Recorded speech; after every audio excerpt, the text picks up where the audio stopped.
So welcome everybody.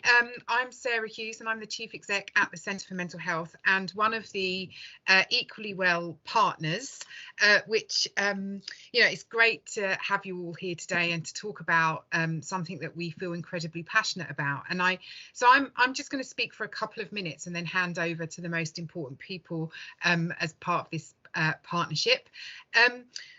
So look, Equally Well, it's simply this, that it's about changing the face of what happens to people's physical health when they have severe mental illness. And so our work is really very much focused on reducing that mortality gap. I think that this is a global fact. You know, this is not just a UK phenomenon. We know that people around the world with serious mental illness are dying up to 20 years before other people. And I guess, you know, when you think about those statistics, it's startling, it's disturbing. I think that many of us who've worked in mental health, for me, 30 years, we've seen it. We've seen people that we've cared about, die through all sorts of very difficult and long-term physical health conditions. And I just want to share something with you that's fairly personal. From my perspective, the reason why the centre is so incredibly committed to Equally Well, it's because we absolutely know that this reality can be overturned. I'm somebody who has personal experience of what happens to someone in my family with serious mental illness who died very much before his time. And I think that, when I reflect on that, I absolutely know it was because we as a system hadn't truly met his needs. We hadn't really been able to integrate physical and mental health in a way that would have saved his life. And so I come at it from a very personal perspective. But of course, many of us here will have known many patients, many people within our services that have had these experiences. So I invite you to both bring your professional self to this webinar, but also your emotional self and your passion, because we really do need that passion to change the system. So we invite you to engage and to think with us today about what we need to do to make the changes we all want to see. So with that, as you know, Equally Well is a partnership between Rethink and a number of Royal Colleges, and that group, the clinical group, is chaired by Wendy Byrne, who is our first speaker this morning. And then we've got other speakers from our lived experience group. And so I hope that we give you a rounded sense of Equally Well today. And of course, we really want you to engage in it and ask us questions and, stay in touch. So we've got an hour. Please do use the chat function, and Emma and Gabby are going to try and keep an eye on that. We've also got Thea from the Centre for Mental Health, who is going to be helping us with the technology and making sure that we don't get any unwelcome intruders, and that we, keep track of what we're meant to be doing today. So with the technical bits out of the way, I'm going to hand over to Wendy, welcome Wendy, and thank you very much. Thank you, and thanks Emma for the slides. So I'm Wendy Byrne. I've recently finished a term as president of the Royal College of Psychiatrists. I'm an old age consultant psychiatrist working in Leeds, and I've gone back to work on the front line 2 days a week there clinically. And as Sarah said, I chair the clinical group for Equally Well. So that's the first slide. But Equally Well, as Sarah's already said, it's a collaboration set up to improve the physical health of people with serious mental illness. And serious mental illness includes schizophrenia, major depression and bipolar disorder. We don't normally include personality disorder in that group, but interestingly, a lot of the things that cause the problems in people with SMI also cause the same problems in people with personality disorder, and they're often on the same medication. Next slide, please. people with SMI have 15 to 20 year shorter life expectancy than the rest of the population, which, when you think about it, it's incredible. We've known about it for quite a long time. It hasn't really improved. They're more likely to have heart disease, they're more likely to have lung disease, they're more likely to have diabetes, and they're more likely to have cancer. And they're less likely to be of a healthy weight. Lots of reasons for that, which I'll go on to in a minute. And they're more likely to have lots of physical health problems. So a lot of people have all the ones listed above together. Next slide, please. Why does it happen? Why do we have this gap? Well, physical is overshadowed by psychiatric illness. It's got better. Like Sarah, I've worked in this field for a long time, and I've seen the stigma improve, but it hasn't gone away.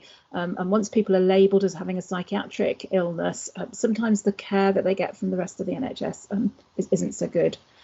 Unhealthy lifestyles can just be ignored or taken for granted. People just tend to think, oh well, they've got schizophrenia, they're not going to have a healthy lifestyle. Sometimes symptoms aren't believed, things can be misinterpreted. So physical symptoms can be misinterpreted as being part of people's psychiatric illness. And of course the medication that we use. I wish we had better drugs. They have a lot of side effects, and particularly the weight gain. Nearly all the drugs that we use do cause weight gain. And not forgetting our own inpatient wards tends to be rather an unhealthy environment. Again, I've seen that in some ways. I've seen that improve. In some ways, I've seen it get worse. When I started, I actually worked in an asylum where at least huge grounds, there was cricket pitches, football pitches, and people were encouraged to do sports and get exercise. If you look at the inpatient wards now, you're lucky if you've got a courtyard to get into. The food, when I started, used to get it was all cooked in the asylum. You used to get a massive cooked breakfast. That doesn't happen now, but the food is quite often prepared off-site, and it's not healthy. And I know Kevin's been doing some work on that, and he might talk about that a bit later. The next slide, please. And of course, COVID, we can't do anything without talking about COVID at the moment. We've thought from the beginning that people with SMI are probably going to be more at risk from COVID, and the data's now starting to show that. Not surprising, really, because of all the things I mentioned on the previous slides about the illness burden that people with SMI carry. So it's beginning to look that they're more likely to contract COVID-19, and that they may have worse outcomes following an infection. And then, of course, lockdowns are going to negatively impact the mental health of people with SMI. As I said, I'm an old age psychiatrist, so since I finished as president and went back properly at the beginning of July, I've spent a lot of time talking to my patients who are elderly with SMI, terrified of the virus, not able to see their families. Very brief period of respite when they saw a few more people. Day centres are just open, but now they're likely to shut again, and this has a hugely negative impact on people's mental health. And then the other aspect is annual health checks. So everybody with SMI should be getting an annual health check, where you pick up problems, early diabetes, hypertension, things that can be treated early on before they do great damage. But we know that only a third of those with SMI are getting their annual health checks. Obviously, COVID has made that worse, but even before COVID, they weren't getting done. So one of the things that Equally Well is thinking about now is what can we do about that, and how can we make sure that everybody actually gets their annual health checks. Next slide, please. So what can we actually do for physical health? Stopping smoking. Stopping smoking is one of the most important things that we can do. People with SMI need tailored help. It needs to be a bit different from the rest of the population. Looking at medicines and recognition of weight gain as a side effect. All my career, these medications have made people gain weight, but early on there wasn't really the recognition that it was the medication, but now we know that. Try and support people in accessing screening, cancer screening. Support people in eating a healthy diet, including when in hospital, because quite often these drugs actually started when people are in hospital. And if we can help them with a healthy diet from the beginning before they gain weight, that's bound to be better. Opportunities for physical exercise, and our experts by experience will talk a bit more about that. And making sure that all NHS staff, not just people working in mental health, but all NHS staff understand these problems. Thinking about money, it is much easier to eat healthier if you've got lots of money. And the physical health checks that I mentioned earlier, it's really essential that we make sure that everybody gets them. Next slide. So thank you. So that's a very brief canter through some of the issues. We're going to have questions at the end if you want to ask me anything else. And now I'm going to hand over to two experts by experience, Hannah Moore and Kevin James, who are going to talk about some of their experiences. Thank you.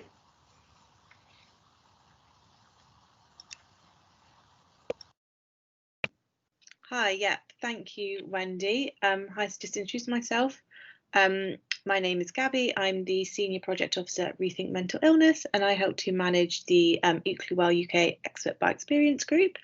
At Equally Well, we pride ourselves on co-producing a lot of our work between clinicians and those with lived experience.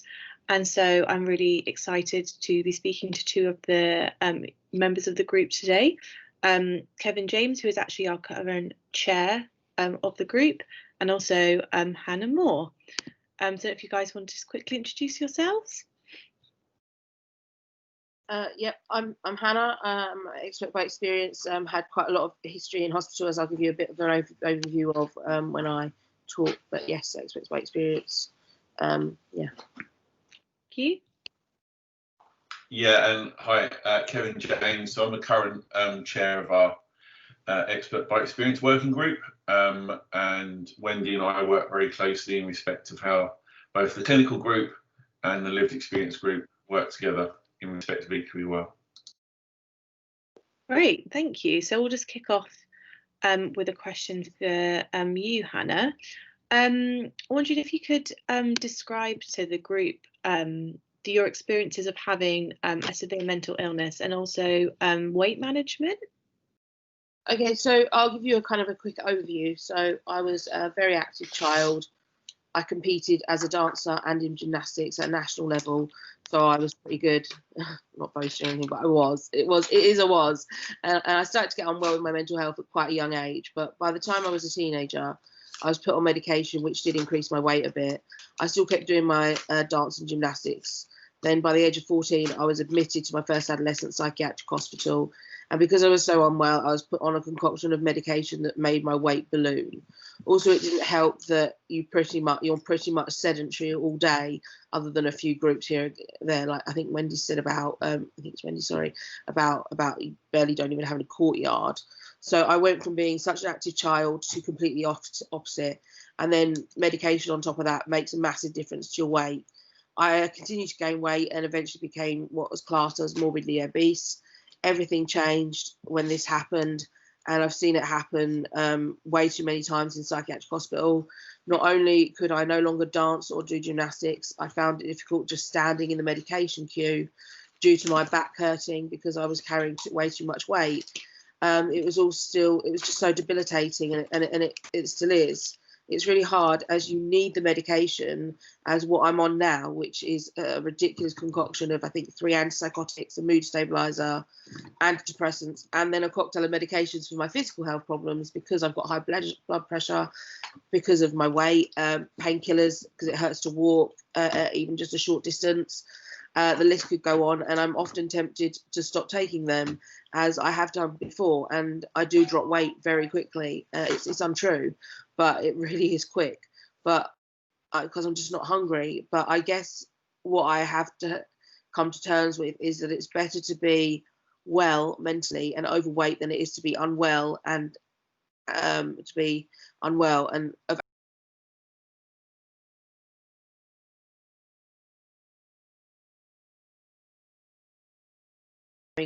mental illness. So really, I'm going to leave you with that thought. As if I'm honest, I don't really have the answer, but I can assure you that I have no intention of stopping my medication before you all start to worry. So yeah, that's my answer.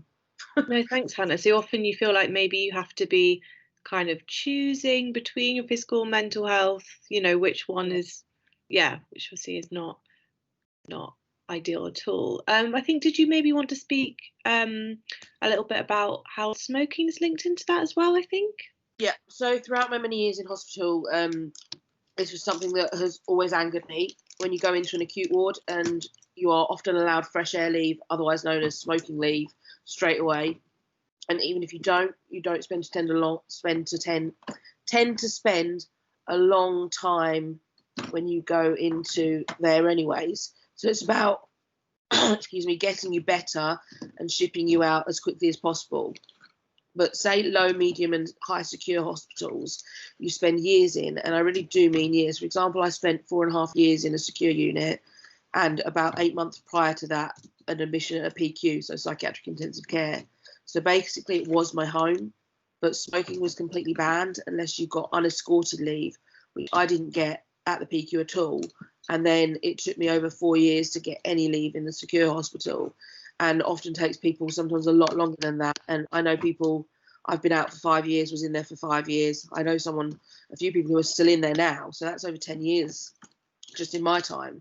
So also in the secure unit that I was in, and something that I find quite astonishing is that to begin with, you get 3 hours escorted leave, which is not allowed. You're not allowed to smoke on, as you're with a member of staff who has to stay in eyesight of you, not arm's reach. So it wouldn't harm them if you did have a cheeky cigarette. Then within that escorted leave, you get the 15 minutes of unescorted leave, and you get the unescorted leave. And what does everyone do with that? When smoking is taken away from you, for so many years, they go and buy some cigarettes, which only come as packs of 20 now. So for that 15 minutes of unescorted leave that you get, you spend all of it smoking as many cigarettes as you can cram into that 15 minutes, as you're not allowed to store cigarettes at the hospital because it's a no smoking site. This plays havoc with your clozapine levels and your other antipsychotic levels. It'd be simple just to have a smoking break once an hour at the hospital. We're there to get better from our mental illness, not to be giving up things you just go and start again when you're in the community. So personally, going into an acute ward or a secure ward or any ward really, smoking is what I personally class as a human right. And I know when patients from Rampton went to the High Court, it was denied, and apparently it isn't a human right, but well, they haven't met me yet, so you never know. But with my arguments, I might get there. Anyway, it shouldn't be taken away from you when you're at your most vulnerable or stressed. The amount of incidences that have happened by having this right denied is unreal. It's like, as long as you're in the open area where there is fresh air, so you're not infringing on a non-smoker, then who is the NHS or your local trust to deny what someone in hospital can and can't do, that they're not hurting themselves or others? They are able to make that decision from when we're at home, so why not in hospital? And what you probably won't have guessed is that this speech is actually coming from a non-smoker. I'm a non-smoker. I was a smoker, and I believe in smokers' rights. But so they didn't see. I guess you didn't see that coming, I guess. And again, there's that complexity there between, knowing that maybe smoking isn't so good for your physical health, but then, you needing it at that point where your mental health is at a really, is really bad. If you just let someone smoke once an hour, they're not going to be kicking off, or what people class as kicking off, because they want a cigarette. So. Oh, thank you. I think you expressed really well in those 5 minutes the kind of the complexities that we're trying to, work through as part of Equally Well. So I'm just going to quickly go to Kevin, who I think wanted to talk to us about something that Wendy picked up on earlier, which is also something that Equally Well is really passionate about, which is access to physical health checks for people with SMI. Kevin. Yeah, so it's really important that those of us with severe mental illness get our physical health checked. So many service users aren't aware that primary care GP practices hold of people with severe mental illness, and as a being on that register, that you can get access to at least yearly or twice yearly physical health checks to check on your levels of how maybe you might be pre-diabetic or increased levels of fats and so on and so forth. And it was really difficult people trying to get that kind of support pre-COVID.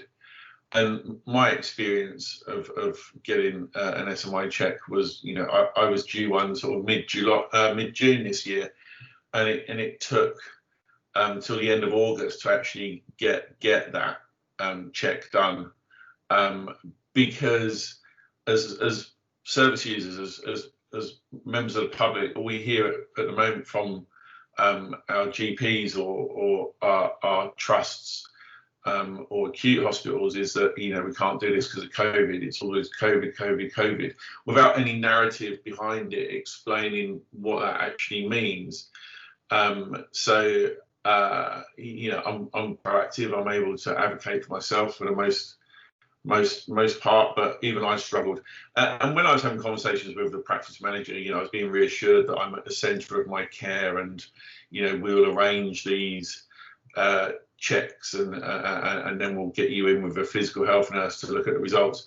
But it never happened, and I just had to go to my GP, who I'd got a very good relationship with, and between us, we kind of just worked out when I'd come in and get the blood test done, and then come in and speak about the results of that.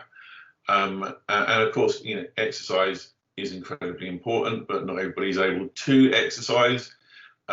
With severe mental illness, most people have complex comorbid conditions, multiple conditions that come alongside that, as Hannah's described in her piece. So it isn't just about accessing it, it's about accessing exercise in a way that it meets your need. You know, there are some good exercise referral schemes that you can get booked onto, but they don't exist everywhere. And I think what I struggle with, just picking up on what Hannah was sharing about her experience, is the focus on the smoking cessation policies and the no smoking policies that are in place on NHS sites. But yet we're quite happy as a society to order in pre-prepared, pre-cooked food from factories onto hospital wards and heat them up in kitchens that have the capacity to prepare fresh home cooked food and serve food that's full of salt, sugar and fat.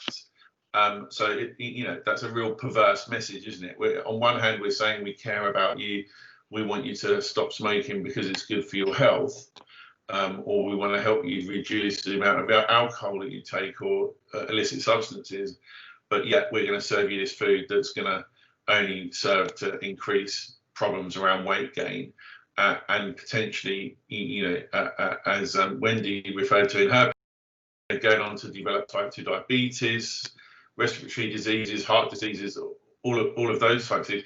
So I guess on one hand it can seem quite complex, but really to us as service users or experts by experience, it really isn't. It's about that kind of making every contact count, and that actually our physical health, our wellness is everybody's business. It's not just the business of my psychiatrist or my mental health nurse or my social worker. It's also the business of my GP and everybody else that's involved in my care. But there really does seem to be this siloed thinking and siloed way of working when it comes to treating those of us with SNY and complex physical health conditions, that rather than being treated holistically, people try and treat the part that they own, you know, in respect of your diagnosis or support network.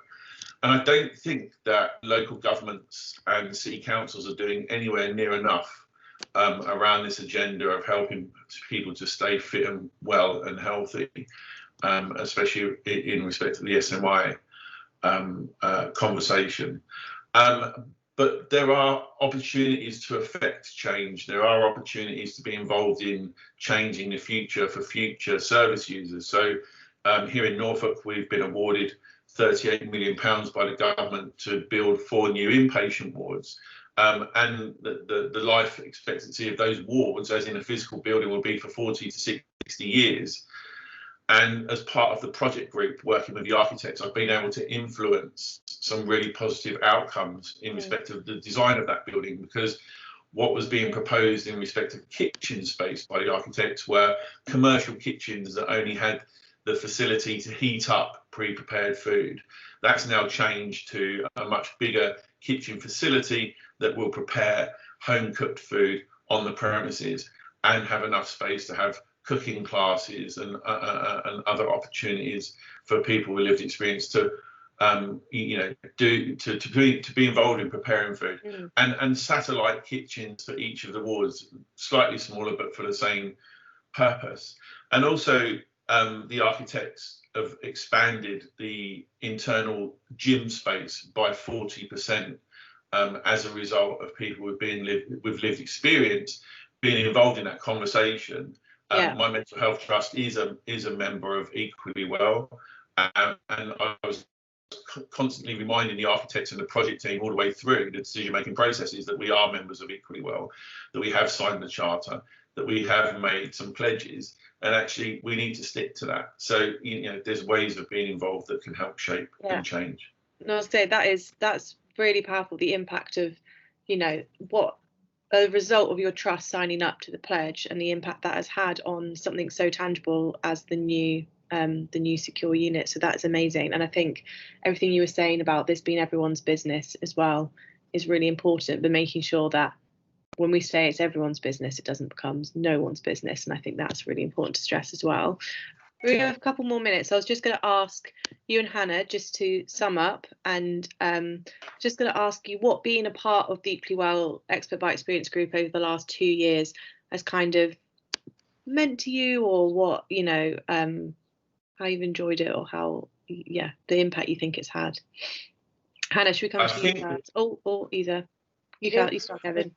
I was going to say it's the power of the narrative behind the story that people need to hear about real lives and what it means to people who are, who do have complex comorbid conditions, who do manage, severe mental illness. That that there is still this way of thinking of, let's not upset your mental health, but at the price of you being of a not healthy weight.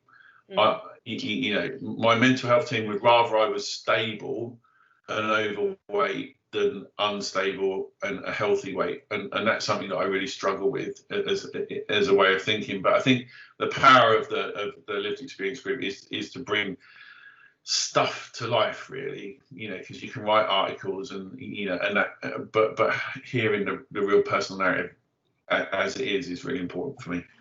Great, thank you, Kevin. And Hannah?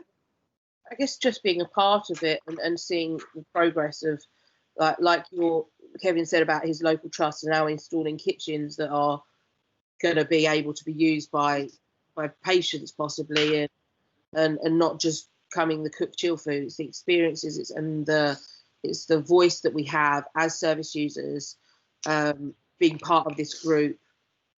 That hopefully there will, and there does seem to be some changes in looking at physical health and mental health. It's not just, oh well, like I need to go to the doctors about my back because it's agony, but I've stopped going.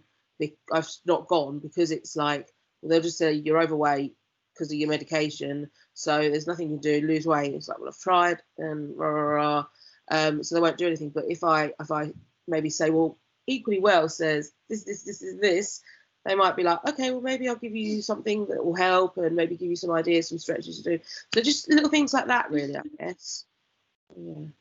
No, that's great. 2 really strong summaries to end on. I think everything you were all saying about the voice that you guys have as service users, bring stuff to life, and the power of the narrative. And I think that's a good point to pass on to Emma to tell a little bit more about what Equally Well's been up to the last couple of years. No, it's going to be a little bit hard to follow, I think, but I will try my best. So I'm just going to share my screen and chat to you about Equally Well and what we're doing. So as a bit of background, for those of you that don't know me, I'm Emma Bailey and I work at Centre for Mental Health as a campaigns lead, working as the project manager for Equally Well UK. Equally Well UK started in New Zealand by Helen Lockett. It's also formed in Australia as well, and there's a similar initiative in France. So we're not the only ones. We're working as a collaborative across different countries, which is absolutely brilliant to support each other. In the UK, it's hosted by Centre for Mental Health, working in partnership with Rethink Mental Illness. And we also have a co-produced expert by experience group chaired by Kevin James, who you heard from a second ago. And also the clinical group, which is formed by a number of organisations, chaired by Wendy Byrne, who you also heard from a minute ago. So equally well, everything that we do and we put out has involvement or is co-produced with our expert by experience and clinical group. So equally well has 3 principles. We all have the right to good health. No one organisation could do this alone. The answers lie in co-production and collaboration. As a few of us have mentioned so far today already, it's everyone's business. No one organisation could do this alone. We need to work together. We have some fantastic members already working to close the early mortality gap. And I absolutely love hearing from our members on the work that they're doing and sharing as well. But we need more organisations to join. The more of us that form together, the more that can be done in this area. So our members, by joining Equally Well, everyone signs the Charter for Equal Health. Each member makes a pledge for their own for what they can do, and that's shared on our website. So we try and remind members of their pledges and hold them to account, and we love hearing from members when they've done something to help achieve their pledge as well. And we've also had 1 or 2 members as well that have come back to me and said, I'd like to update our pledge because we've already done this, which is always a bonus. And everyone also provides a small contribution to help us with the running costs. The Equally Well is basically building a learning network. So what we like to do is share resources and knowledge and understanding together. We do this from doing a range of events, and they were face-to-face, and at some point, hopefully, we're going to have face-to-face events again, but until then, they're going to be webinars. We also hold the odd meeting, and I also try and meet with our members where possible to just have a little catch-up, either by email or video.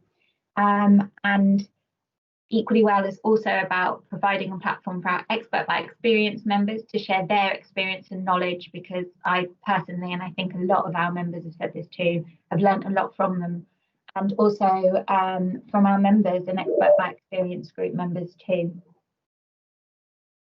Equally Well is a social movement whose membership today is driven by individual commitment from people and organisations. All of us have a passion for equal health, and we want to continue to build that foundation and to achieve system-wide support for Equally Well.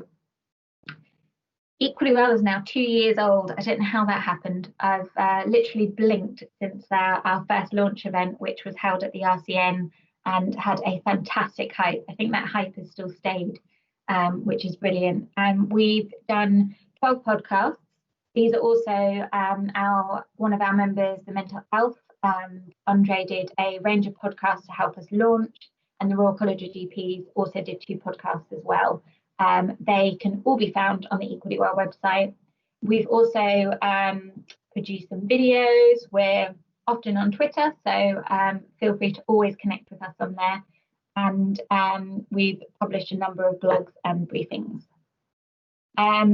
Part of the briefings that we've done is the COVID-19 resource, which we launched in March. And my colleagues and I are going to be working on doing an updated winter version, because back then when we launched it in March, it was only going to be to sort of tie us over for that short period. And as I think we're all seeing, it is lasting longer. And with lockdown happening, we're really keen to try and help support people where possible by including winter resources. So if anyone has any winter resources or any resources that you've done that aren't on the Equally Well website, do get in touch with me. We've pushed for the language to be changed on obesity. Originally, we kept hearing about the word obesity, and we spoke to our expert by experience group and said, what are your thoughts on this? And we had a really brilliant discussion on how stigmatizing the language is. And through the discussion, they came up with the title Healthy Weight Management, because they decided there's always that block of you're not overweight enough, you're not underweight enough, and there becomes this barrier for people. And so we thought healthy weight management is for everyone. It's involving everyone, and it's complex and it's not straightforward. And I think that title shows it. We brought physical health to the heart of mental health policy.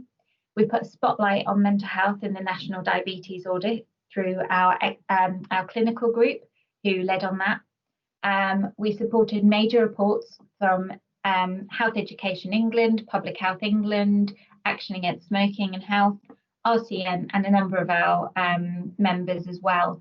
So if any of our members ever has a report that they just want us to glance an eye over, then we're always happy to, because we want to make sure that anything that's put out is the best possible resource. And we've also raised awareness as well through our blogs and podcasts. So we're at the moment working on a number of things. One of them is we're really excited to be working with NHS England and Improvement in the northern regions, where we're working mainly focusing on the physical health checks and the physical health of people with severe mental illness. So we're supporting them with that and trying to basically get the North as a beacon of this is how it can be done.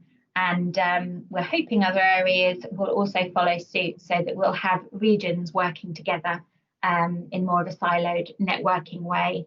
Because I think all too often, especially when I first started Equally Well, I heard about this area is doing that and this area is doing that. And the best way I think possible is to be connecting together and sharing data, conversations together, and really bringing this to life. So we're continuing to campaign, and we've written a letter to the minister, and we're also doing some work with others on trying to get flu vaccinations for people with severe mental illness, and also the COVID vaccination as a priority on the register, because currently they only receive it if they've got a comorbidity. So we're trying to make sure that anyone has access to it, and that's mainly because a lot of people also are undiagnosed, and there's a lot of data around there to show that they're more likely to get it, and also potentially have worse side effects. We're also hoping to improve physical health checks as well with a piece of work. And one of the things that we're focusing on at the moment is a template letter for the physical health checks. We're really keen to have example letters from people, and to just build on a really great letter that anyone can use that will be going forward. So we'll share that as soon as it's done. And if anyone would like to get involved, get in touch with me.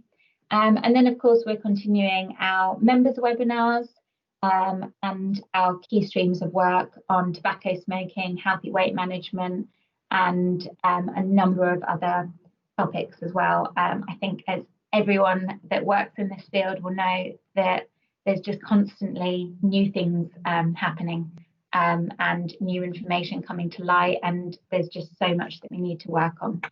So that's Equally Well in a nutshell. Thank you. What a wonderful whistle-stop tour through Equally Well, and thank you to all our speakers for giving us such a wealth of information. And I think what's really striking, particularly about the things that we heard from Hannah and Kevin, is that again, some of the problems that they've spoken about, there are solutions, and the solutions are not always massive policy changes. Some of this is cultural, some of this is very much embedded in practice. And I think part of our role at Equally Well is to really engage some of those practical, doable things that can change the face of what we know is quite extraordinary in mental health. I'd like to actually invite Hannah or Kevin to give the last word, or both of you, to this session. I think it's been really great, and I've really enjoyed listening, and hope to meet some of you in the future when we can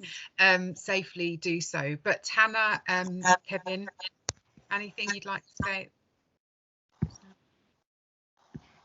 I think what's really worked well for equally well on our projects is having the clinical group and the expert by experience working group working together, you know, in true partnership and co-production. And we co-produce as much as we possibly can in respect of equally well. But just a bit of a shout out and a plea, really, if people do have copies of these letters that are sent out to them by GP practices in respect of SMI physical health checks, please do send them on to Emma, because we're very much looking to do a piece of work around this equally well about trying to have one template letter for the whole of the country, really, that just gives a very clear message that people understand, it isn't anxiety provoking, it isn't triggering for the recipient, and it's not sent in a brown envelope. Brown envelopes have to be banned. Across the system, actually, not just in terms of physical health checks, but I think they should be, yeah, banned. Hannah, anything you'd like to say? You're muted, just Sorry. Just kind of, yeah, I really enjoy being part of the Expert by Experience group and working with Gabby and Emma. They're amazing, like everyone has said, and Kevin, of course. But yeah, I just keep going with what everyone's doing. I think, you know, that eventually, and we can see changes happening, and eventually there'll be more changes. I really do believe that. So, thank yeah. you. With cheerleaders like you, I think we absolutely will. We will achieve the change that we want to see. There's no doubt about it. So thank you so much, everybody. Thank you to our speakers, and thank you to those who came this morning. If you're like me, having stayed up all night to watch the most horrendous lecture, I'm a bit tired. So if you're like me, you're probably tired too. So let's go and grab a cup of coffee and a biscuit, and or maybe not a biscuit, but you know, an apple or a banana, considering. But yeah. So see you another time, folks. Bye. Thanks, everyone. Bye. Bye. Bye.